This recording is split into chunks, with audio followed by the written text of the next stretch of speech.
आज हम बात करेंगे एक बहुत ही इंपॉर्टेंट कॉन्सेप्ट के बारे में जो कि सॉलिड एंगल का है, लेकिन उसका यूज हम लोग फ्लक्स कैलकुलेट करने के लिए बड़े ही इंपॉर्टेंट क्वेश्चंस में करते हैं।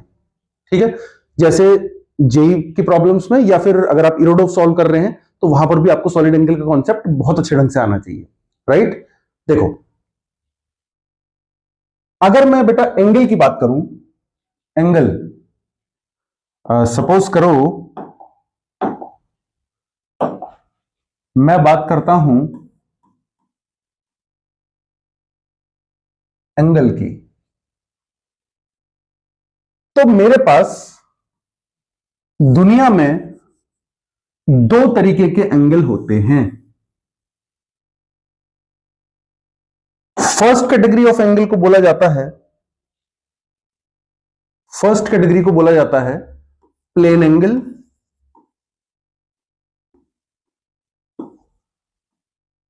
प्लेन एंगल, या फिर इसी का दूसरा नाम है 2D एंगल, 2D एंगल भी बोल सकते हैं इसको हम। और एंगल की सेकंड वैरायटी हमारे पास है 3D एंगल, या इसी का दूसरा नाम है सॉलिड एंगल। जनरली छोटी क्लासेस में हमने 2D एंगल के बारे में पढ़ा होता है। देखो 2D एंगल है क्या, मेरी बात ध्यान से सुनना। 2D एंगल क्या है, देखो अगर टू लाइंस आपस में कट करें, कोई भी दो लाइन अगर आपस में कट कर रही हैं तो उनके बीच में जो एंगल सबटेंड होगा that angle is known as 2D angle या प्लेन एंगल। जब भी कोई भी दो लाइन इंटरसेक्ट करेंगी, कोई भी दो लाइन, तो उनके बीच में जो एंगल सबटेंड होगा उस एंगल को हम क्या बोलते हैं, 2D एंगल। ठीक है, अच्छा देखो अगर मैं यहां पर एक आर्क ड्रॉ करूं तो इस आर्क ने कितना एंगल सबटेंड कर रखा है, थीटा। अगर मैं आर्क चेंज कर दूं, इन्हीं दोनों लाइंस के बीच में आर्क की पोजीशन चेंज कर दूं, इस आर्क ने कितना एंगल सबटेंड कर रखा है, थीटा। अगर मैं इसके बीच में कोई लाइन ऐसी ड्रॉ कर दूं, ऐसे गुचड़ पुचड़ करके, ये देखो, तो इस आर्क ने कितना एंगल सबटेंड कर रखा है, थीटा। थीटा हमको पढ़ाया गया था बचपन में कि थीटा की वैल्यू कैलकुलेट कैसे करी जाती है। थीटा की वैल्यू कैलकुलेट करी जा सकती है, angle is equal to arc की लेंथ अपॉन रेडियस। ये आर रेडियस सेम होगी इस आर्क के लिए। अगर मैं इस आर्क की बात करूं, इसकी रेडियस कुछ आर डैश अलग होगी। अगर आर्क आपकी आर्क की लेंथ कम हो रही है तो आपकी रेडियस भी तो कम हो रही है ना। तो आर्क और रेडियस का रेशियो हमेशा मेंटेन रहेगा किसी एक पर्टिकुलर एंगल के लिए। इस एंगल को हम लोग क्या बोलते हैं, इस एंगल को हम लोग बोलते हैं 2D एंगल। कैसा एंगल, 2D एंगल। समझ में आई बात, या फिर इसको प्लेन एंगल बोलते हैं। इसकी यूनिट क्या होती है, वैसे तो इसकी कोई यूनिट नहीं होती है। देखो आर्क भी मीटर में होगी, रेडियस भी मीटर में होगी, मीटर से मीटर कट जाएगा तो एंगल यूनिटलेस होना चाहिए। बट फिर भी साइंटिस्ट लोगों ने यूनिट बना रखी है इसकी, जिसका नाम हम लोग क्या बोलते हैं, सप्लीमेंट्री यूनिट हम लोग बोलते हैं, और इसका नाम है रेडियंस। क्या नाम है, रेडियंस। हम सभी लोग जानते हैं, है ना। अब बात करते हैं सॉलिड एंगल की। ये हमको 2D एंगल तो clear he, let's now talk about solid angle. अगर हम सॉलिड एंगल की बात करें तो देखो सॉलिड एंगल होता है कोन की टिप पर। मान लो मेरे पास एक कोन है, तो इसकी कोन पर जो ये गोल एंगल इसके टिप पर बनेगा, इसको हम बोलेंगे सॉलिड एंगल। इस एंगल को हम लोग बोर्ड में रिप्रेजेंट नहीं कर सकते क्योंकि ये बोर्ड से बाहर भी निकला होगा और ये बोर्ड के अंदर भी घुसा हुआ होगा। बट फिर भी अगर मैं मन रखने के लिए बनाऊं, मान लो मेरा एक कोन है, ठीक है, इस कोन की टिप पर जो एंगल बनेगा, ये वाला एंगल,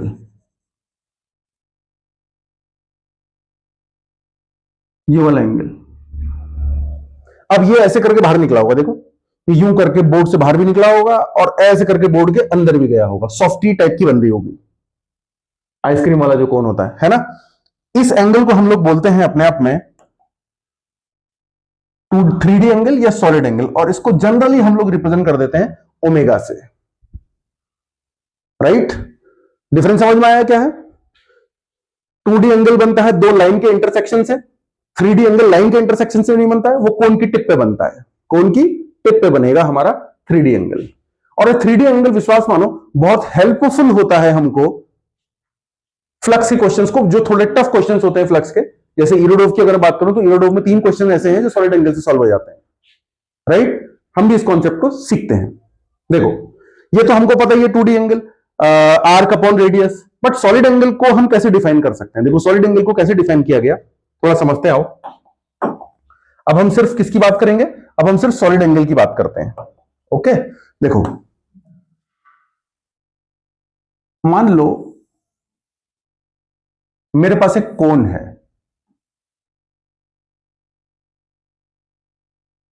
और ये कोन का बेस है, वो बेस बहुत छोटा है, बहुत ही छोटा एरिया है, बहुत ही छोटे एरिया के लिए डिफाइन किया गया।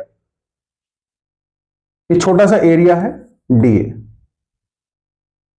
छोटा एरिया क्यों लिया? छोटा एरिया इसलिए लिया ताकि यहां से कोन के बेस के सेंटर से कोन की टिप तक की जो डिस्टेंस है, मान लो ये डिस्टेंस अगर मेरे पास सपोज करो आर है, तो ये वाली डिस्टेंस भी कितनी रहे? आर। ये वाली डिस्टेंस भी कितनी रहे? आर। ये बीच वाली डिस्टेंस भी कितनी रहे? आर। ये वाली डिस्टेंस भी कितनी रहे? आर। हर डिस्टेंस क्या रहे? आर।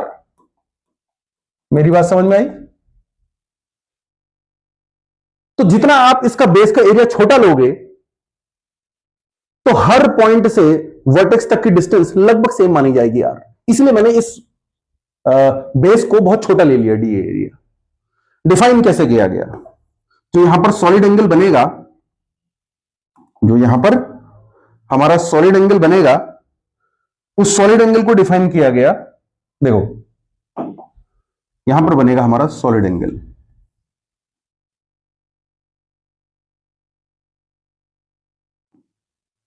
ऐसे करके ये सॉलिड एंगल बनेगा। अब ये हमारा ग्रीन बोर्ड से बाहर भी होगा, ऐसे गोल घूमता हुआ, और ऐसे गोल घूमकर ग्रीन बोर्ड के अंदर भी गया होगा, और ऐसे ग्रीन बोर्ड के पीछे से भी निकला होगा। ठीक है, ये पूरा राउंड में होगा ये।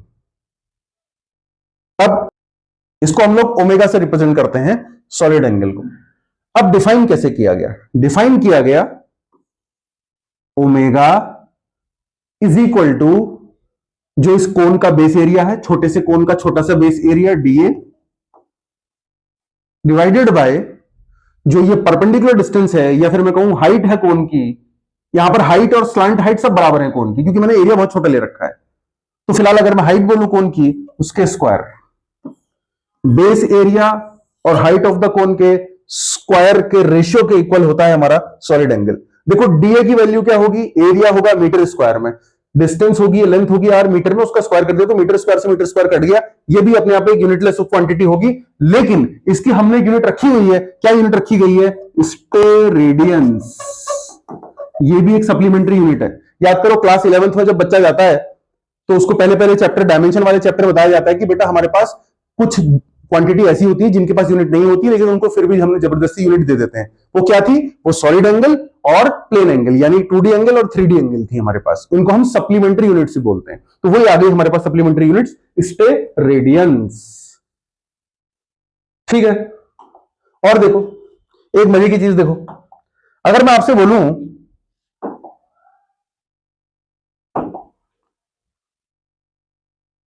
कि मेरे पास एक कोन है,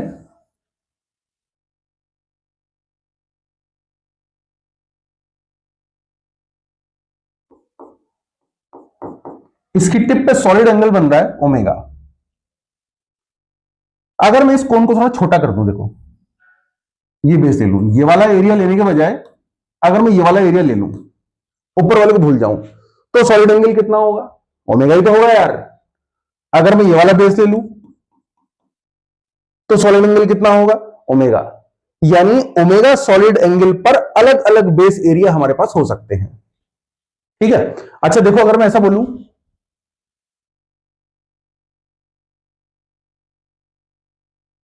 हमारे पास आ, ऐसा एरिया है, क्या इसका भी सॉलिड एंगल ओमेगा ही है? हाँ, इसका सॉलिड एंगल भी ओमेगा ही है। लेकिन बच्चा बोलेगा सर ये तो गड़बड़ हो गई, अब मैं इसमें आर क्या लूं, इसमें एरिया क्या लूं? देखो, आर तो आप बेस के सेंटर से टिप तक की डिस्टेंस को ही आर बोलोगे, कोई दिक्कत नहीं है। लेकिन जब बारी आएगी बेस एरिया लेने की, तो देखो एरिया एक वेक्टर क्वांटिटी है जो कि हमारे सरफेस के परपेंडिकुलर होता है।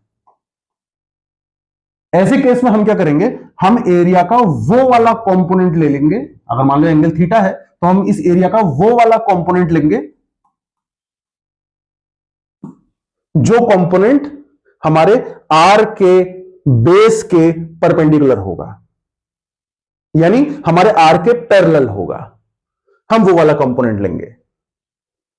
तो अगर इस केस में मेरे को अगर सॉलिड एंगल डिफाइन करना हो तो मैं सॉलिड एंगल क्या डिफाइन करूंगा, ए वेक्टर नहीं लिखूंगा, ए वेक्टर में लिखूंगा अगर मेरा बेस ऐसा होगा। अगर मेरा बेस ऐसा है, तिरछा बेस है, तो उस केस में एरिया ना लिखकर एरिया का कॉस कंपोनेंट लूंगा, a cos theta upon R square. R में कोई चेंज नहीं आएगा। अगर हमारा बेस हॉरिजॉन्टल हो, फ्लैट हो, तब जो हमारा आर था वही आर अगर हमारा बेस तिरछा हो तब भी रहेगा। फर्क किस में आएगा, एरिया का हम लोग आर के अलाउंग कंपोनेंट निकालेंगे, उस कंपोनेंट से आर स्क्वायर को डिवाइड करके हमारा सॉलिड एंगल आएगा। मेरे ख्याल से सभी बच्चों को समझ में आ गया होगा सॉलिड एंगल का कॉन्सेप्ट। ठीक है, कुछ करके देखें, कुछ एग्जांपल करके देखते हैं। आओ देखो, अगर मैं आपसे बोलूं कि मेरे पास एक सबसे सिंपल एग्जांपल है, बहुत ही कॉमन एग्जांपल है। मान लो मेरे पास एक हेमिस्फेयर है। क्या है, हेमिस्फेयर। हेमिस्फेयर का सॉलिड एंगल बताओ कितना होगा, हेमिस्फेयर का सॉलिड एंगल बताओ। देखो कैसे कैलकुलेट करेंगे, वही, ये हमारा बेस हो गया, ठीक। इसको बेस लें कि सरफेस को बेस लें, ये हमारे हेमिस्फेयर का बेस है। ये किसका बेस है, ये हमारे हेमिस्फेयर का बेस है। हमें इससे मतलब नहीं है, हमारी टिप यहां है कोन की। अरे भाई, अगर चलो मैं बताता हूं, एक काम करो, एक छोटा सा एरिया कट कर लो। ठीक है, हमने क्या किया, एक छोटा सा एरिया कट कर लिया। ये जो कोन बना, इसका छोटा सा एंगल सॉलिड एंगल होगा, समझ लो डी ओमेगा। ऐसे ही यहां पर भी एक छोटा सा कोन बनेगा, इसका भी सॉलिड एंगल कितना होगा, डी ओमेगा। ऐसे ही यहां पर भी एक छोटा सा सॉलिड एंगल बनेगा जिसकी वैल्यू कितनी होगी, डी ओमेगा। अगर मैं सारे डी ओमेगाओं को जोड़ दूं तो क्या मेरे को इस हेमिस्फीयर के सेंटर पर, यानी हेमिस्फीयर के बेस के सेंटर पर, क्या मुझे टोटल सॉलिड एंगल मिल जाएगा?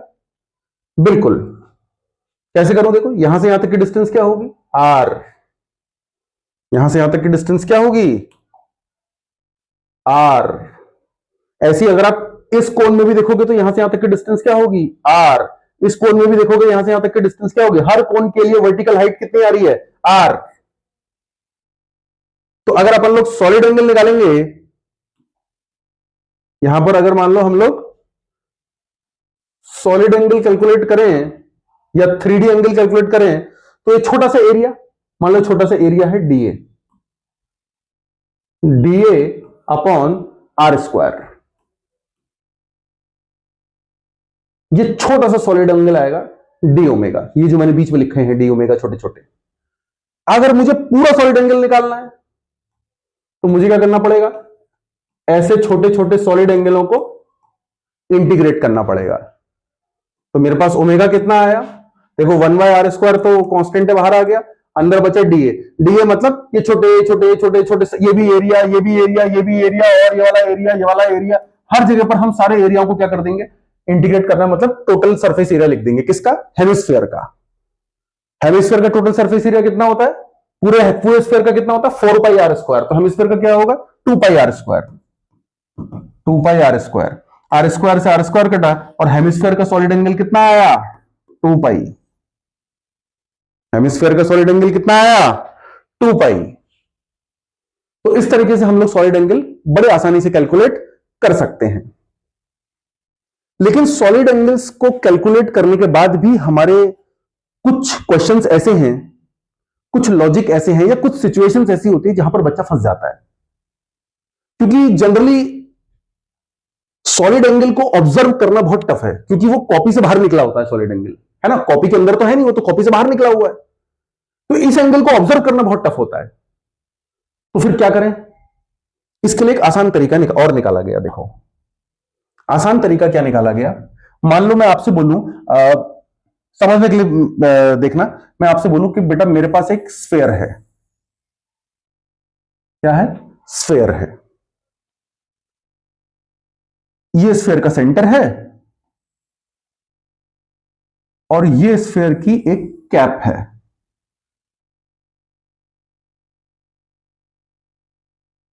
अब मैं चाहता हूं इस कोन का या फिर इस हेमिस्फीयर के, ये जो हमारा कोन बन रहा है, स्फीयर का जो छोटा सा पोर्शन बन रहा है, इसका सॉलिड एंगल कैलकुलेट करो। तो उसके लिए एक चीज याद रखना, मैं एक छोटी सी ट्रिक बताता हूं। अगर मैं इस कोन की टिप से वही अपनी परपेंडिकुलर ड्रॉप कर दूं कोन के बेस में, इसको मैं क्या बोलता था अभी तक? आर, है ना। और अगर मेरा 2D एंगल, कौन सा angle? 2D angle. 2D angle मतलब लाइन को ज्वाइन करने वाला एंगल। लाइन को ज्वाइन करने वाला एंगल अगर अल्फा है, अरे ऐसी तो होगा यार, मान लो एक लाइन मेरे पास ये है आर, और यह इंक्लाइन प्लेन कोन की, अगर इसको घुमा दूं इस इंक्लाइन प्लेन को, तभी तो सॉलिड एंगल बनेगा। और अगर ना घुमाऊं तो इन दोनों के बीच में क्या बन रहा होगा? 2D एंगल बन रहा होगा। तो मेरे पास इंक्लाइन प्लेन, जो स्लांट हाइट है कोन की, और जो वर्टिकल हाइट है कोन की, उनके बीच का जो 2D एंगल है, मान लो 2D एंगल अल्फा है।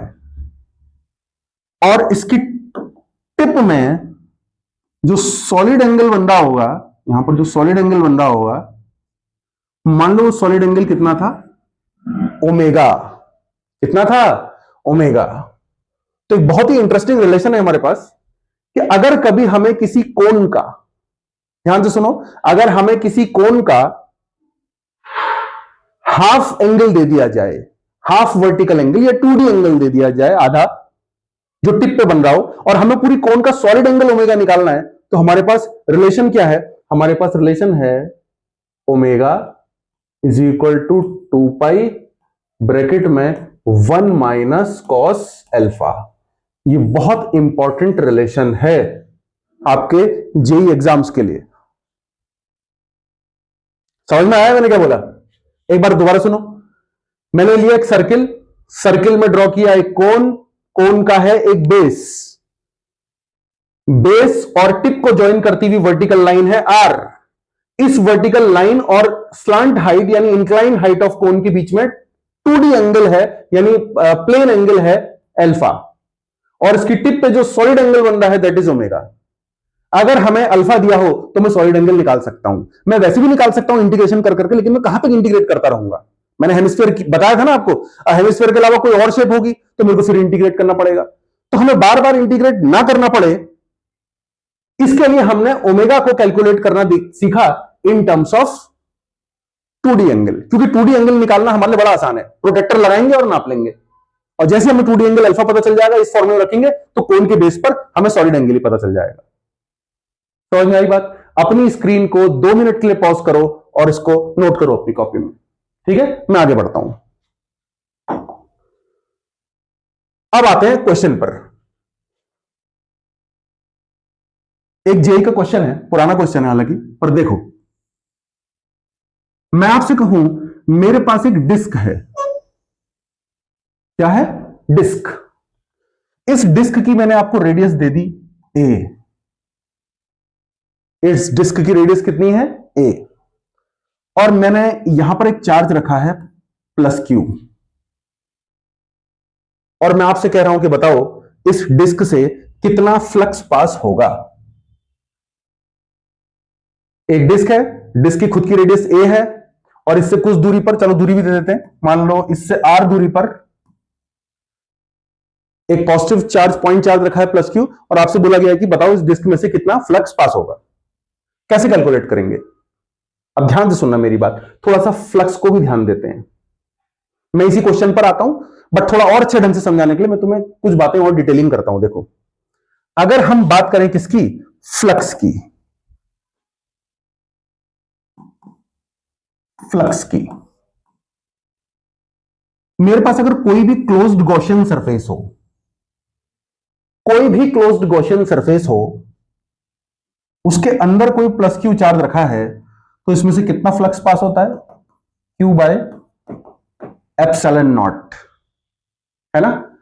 और अभी हमने देखा कि कोई भी क्लोज्ड सरफेस अपने सेंटर पर कितना सॉलिड एंगल बनाती है, अपने सेंटर पर कितना सॉलिड एंगल बनाएगी, ओमेगा 4 पाई। हेमिस्फीयर में कितना था, 2 पाई, तो पूरे स्फीयर में कितना होगा, 4 पाई। स्फीयर में 4 पाई, तो हर क्लोज्ड सरफेस है 4 पाई। अगर स्फीयर के सेंटर पे हमारा 3D एंगल 4 पाई बनता है, तो अगर हमारी सरफेस स्फीयर ना हो, टेढ़ी मेढ़ी अनशंट कोई भी सरफेस हो, बस क्लोज्ड हो, तो उसके अंदर भी किसी भी पॉइंट पर अगर हम सॉलिड एंगल कैलकुलेट करें या 2D एंगल कैलकुलेट करें, तो वो हमेशा कितना बनेगा, 4 पाई। स्फीयर के सेंटर पे भी 4 पाई बनता है, स्फीयर के सेंटर नहीं, स्फीयर के हर पॉइंट पे 4 पाई बनता है। इस पॉइंट पे भी सॉलिड एंगल 4 पाई होगा, अगर मैं यहां से निकालूंगा तो इस पॉइंट पे भी मैं कहीं से भी निकालूं 4 पाई मिलेगा। क्या मेरी बात समझ में आई? ठीक, हर पॉइंट पे सॉलिड एंगल 4 पाई बनता है क्लोज लूप में। तो इसका मतलब यह हुआ कि 4 पाई के सॉलिड एंगल में से कितना फ्लक्स पास हो रहा है, यहां पे लिख देता हूं मैं एंगल, और यहां पर लिख देता हूं मैं फ्लक्स। अगर कोई भी गॉसियन सरफेस है, कोई भी क्लोज सरफेस है, उसमें से कितना फ्लक्स पास होगा, क्यू बाय एप्सिलॉन नॉट। और जहां पर वो चार्ज रखा होगा वहां पर अंदर सॉलिड एंगल कितना बन रहा होगा, 4 पाई। तो अगर सॉलिड एंगल 1 बने तो कितना फ्लक्स पास होगा, Q upon 4 pi epsilon not, इतना फ्लक्स पास होगा, राइट। और अगर कोई अल्फा एंगल बन रहा हो या कोई ओमेगा एंगल बन रहा हो, अल्फा भी नहीं बोलता हूं मैं, ओमेगा बोल देता हूं, कोई ओमेगा सॉलिड एंगल बन रहा हो, तो उसमें से कितना फ्लक्स पास होगा, Q upon 4 pi epsilon nought into omega. इतना फ्लक्स पास हो रहा होगा किसी भी एक ऐसे कोण से जिसका सॉलिड एंगल ओमेगा। ठीक, अब आओ अपने क्वेश्चन पर। अगर मैं, ये डिस्क आपको दे रखी है, ये फिगर क्या दिया था आपको, it is given that this is a disc which is placed perpendicular to a horizontal line. ये एक डिस्क है। अगर मैं डिस्क को ऐसे करके ज्वाइन कर दूं और इसके सरकमफेरेंस के हर पॉइंट से इस क्यू चार्ज को ज्वाइन करूं, तो क्या ये कोन में कन्वर्ट हो जाएगा? अब मैं कोन तो बना नहीं सकता, लेकिन तुम एज्यूम करो कि अगर मैं हर पॉइंट को ज्वाइन कर दूंगा तो ऐसे घूमकर ये पूरा कोन बन चुका होगा गोल, है ना। यहां पर कितना एंगल बनेगा? क्या मैं ये सॉलिड एंगल निकाल सकता हूं? जी हां, मैं ये सॉलिड एंगल निकाल सकता हूं। कैसे निकालूंगा? अभी मैंने आपको रिलेशन बताया था। अगर आपका हाफ वर्टिकल एंगल कितना हो, एल्फा, हाफ वर्टिकल एंगल कितना हो, एल्फा, तो टिप पर सॉलिड एंगल कितना आता है, 2 पाई ब्रैकेट में 1 माइनस कॉस अल्फा आता है ना। तो 2 पाई 1 माइनस कॉस अल्फा कितना होगा, cos alpha is base upon hypotenuse. Base कितना है, आर, और हाइपोटेन्यूज इस ट्रायंगल की क्या होगी, root A square plus R square. तो कॉस अल्फा कितना आएगा, base R upon hypotenuse, that means square root of A square plus R square. इतना सॉलिड एंगल बनेगा।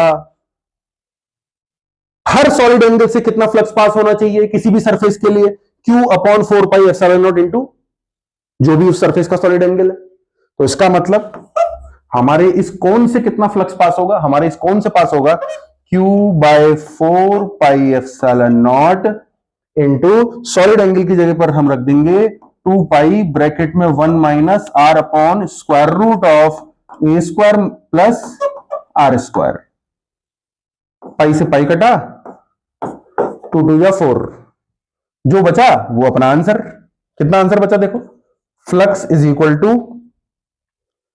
Q अपॉन 2 ε0 ब्रैकेट में 1 minus R upon square root of A square plus R square.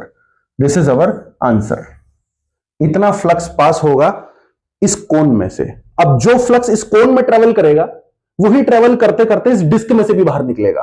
देखो, जो flux इस कोन के volume के through pass होगा वही फ्लक्स इस डिस्क से भी निकलेगा। यानी इस डिस्क से पास होने वाला फ्लक्स इस कोन के वॉल्यूम से पास होने वाले फ्लक्स के इक्वल होगा, जिसका आंसर है ये। मेरे ख्याल से सभी बच्चों को कॉन्सेप्ट समझ में आ गया होगा। ठीक है, 2 मिनट के लिए अपनी स्क्रीन को पॉज करें, एक बार बिना देखे इसको खुद सॉल्व करने की कोशिश करें। नहीं आए तो फिर आप वीडियो देखो और दोबारा इसको ट्राई करो सॉल्व करने की। ठीक है, मैं एक क्वेश्चन आपको और कराता हूं। एक क्वेश्चन है इरोडोव से।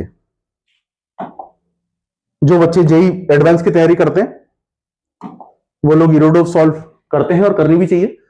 इरोडोव में क्वेश्चन है, क्या क्वेश्चन है देखो। क्वेश्चन इज कि मेरे पास एक सिलेंडर है,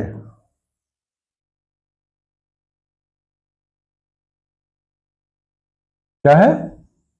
सिलेंडर। सिलेंडर की कोई सेंटर से एक एक्सिस पास हो रही है। कौन सी एक्सिस पास हो रही है मैं ड्रॉ कर देता हूं। मान लो सिलेंडर के बिल्कुल बीचों बीच में से, बिल्कुल सेंटर से एक एक्सिस पास हो रही है। ठीक, इस एक्सिस में यहां पर एक चार्ज रखा है बिल्कुल सेंटर में। ये एक्सिस और एक्सिस के भी सेंटर में एक चार्ज रखा है क्यों? तो बताओ, ये जो ढक्कन है सिलेंडर के, यानी जो एंड्स हैं, इन एंड्स में से कितना फ्लक्स पास होगा? इनमें से आपने फ्लक्स निकालना है, इनसे। एक इस ढक्कन से कितना फ्लक्स जा रहा होगा वो निकालो, इस ढक्कन से कितना फ्लक्स जा रहा होगा वो निकालो, और दोनों को प्लस करके टोटल बताओ दोनों ढक्कनों से कितना फ्लक्स पास हो रहा है। ठीक है, ट्राई करोगे? एक बार करो ट्राई। अपनी स्क्रीन को पॉज करो, पॉज बटन दबाओ, ट्राई करो। मैं आगे सॉल्यूशन बताता हूं आपको। ठीक है, देखो, अगर मैं इसको इंटीग्रेशन से सॉल्व करूं, नॉर्मली जो क्लास में मैंने इंटीग्रेशन से कराया है वो बहुत लंबा है नहीं? हम लोग इंटीग्रेशन से भी सॉल्व कर सकते हैं इसको, वो बहुत लेंदी है। मतलब कम से कम 2.5 से 3 पेज में वो सॉल्यूशन गया था जब हमने इसको कॉपी में इंटीग्रेशन से सॉल्व किया था। लेकिन अगर मेरे को सॉलिड एंगल का कॉन्सेप्ट आता है तो मैं इसको चुटकियों में सॉल्व कर सकता हूं। देखो कैसे।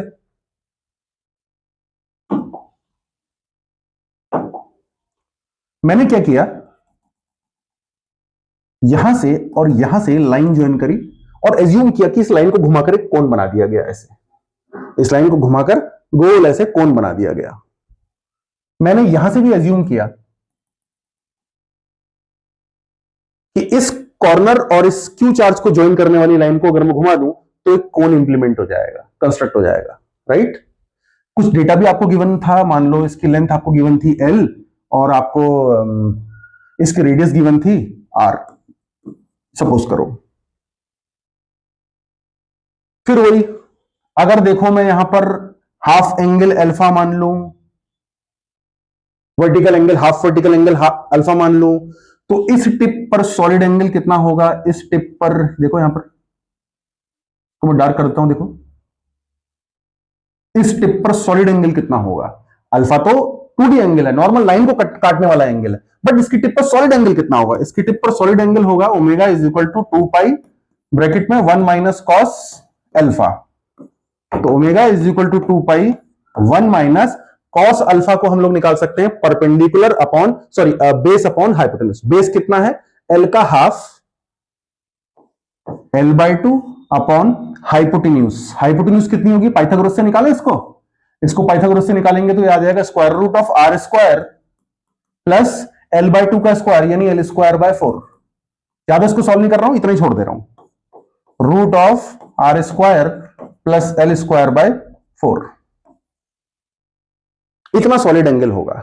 अच्छा, अगर हमें किसी कोन के टिप का सॉलिड एंगल पता चल जाए, या किसी भी क्लोज्ड सर्कल ना भी हो, कैसी भी उल्टी सीधी शेप के अंदर किसी पॉइंट पर अगर हमको सॉलिड एंगल पता चल जाए, तो उस टिप पर या जहां पर हमारा सॉलिड एंगल बना है वहां पर अगर कोई भी क्यू चार्ज रखते हैं तो उसमें से कितना फ्लक्स पास होगा उस क्लोज्ड उल्टी सीधी सरफेस से या फिर उस कोन से, वो अभी हमने कैलकुलेट किया था। फ्लक्स इज इक्वल टू बताओ Q upon 4 pi epsilon nought into alpha. तो फ्लक्स एक सरफेस से कितना पास होगा, Q upon 4 pi epsilon nought into alpha की जगह पर हम लोग क्या सब्स्टिट्यूट कर सकते हैं, 2 पाई ब्रैकेट में 1 माइनस L बाय 2 में से बाय 2 नीचे आ गया square root of R square plus L square by 4 है ना। बाकी ये पाई वाई कट जाएगा और 2 2 4 ये भी कट गया। ये छोटी मोटी कैलकुलेशन हम कर ही सकते हैं। इतना फ्लक्स पास होगा एक चेहरे से। तो मुझको बताओ क्या दूसरे चेहरे से भी सेम कैलकुलेशन फॉलो होगी, मतलब इस फेस से अगर इतना फ्लक्स पास हुआ तो इस ढक्कन से भी उतना ही फ्लक्स पास होगा। तो टोटल फ्लक्स कितना हो गया, इसका ट्वाइस कर दो। तो flux total is equal to, अगर मैं इसका ट्वाइस करूंगा तो नीचे वाले 2 से 2 कट जाएगा और ये बचेगा Q by epsilon nought bracket में 1 minus L upon 2 root R square plus L square by 4। आई मेरी बात समझ में। तो ऐसे करके अगर हमें सॉलिड एंगल का कॉन्सेप्ट आता हो तो हमारा इंटीग्रेशन की कैलकुलेशन बहुत ज्यादा बच जाती है। अगर हम किसी कॉम्पिटिटिव एग्जाम बैठे हो, हाँ टाइम पास करना है, घर पे अपनी स्टडी करनी है, अपना आप तुम्हें सीखना है इंटीग्रेशन लगाकर कैसे क्वेश्चनों को ए बी इनिशियो मेथड से सॉल्व किया जाता है, वो एक अलग चीज है। बट जब आप पेपर में बैठे हो 3 घंटे में आपको अपना समय बचाना है तो सॉलिड एंगल एक बहुत ही स्ट्रॉन्ग कॉन्सेप्ट बन के आता है फ्लक्स से क्वेश्चन सॉल्व करने के लिए। मेरी बात समझ में आई? आई होप आपको ये बात समझ में आई होगी और मैं आगे भी आपको ऐसे इंपॉर्टेंट ट्रिक्स एंड टिप्स जो बच्चे नेग्लेक्ट कर देते हैं या बच्चों को, आधे से ज्यादा बच्चों को पता ही नहीं होता, ऐसा भी कुछ होता है, ये टिप्स एंड ट्रिक्स मैं आपको बताता रहूंगा। Okay, thank you.